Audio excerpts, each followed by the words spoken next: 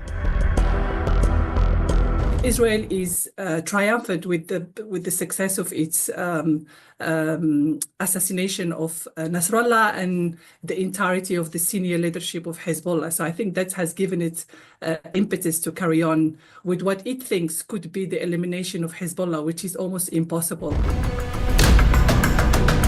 Iran के missile attack के बाद अब इजराइल की मदद के लिए अमेरिका काफी दबाव में है। वो इजराइल के आसपास अड्डों पर फौज और फाइटर जेट की तैनाती बढ़ा रहा है। इस वक्त पूरे पश्चिम एशिया में अमेरिका के 40,000 सैनिक पहले से ही तैनात हैं। इराक से लेकर सऊदी अरब और कतर से लेकर कुवैत तक अमेरिका के कई सैन्य अड्डे हैं, जहां पर उसके सैकड़ों फाइटर जेट भी तैनात हैं।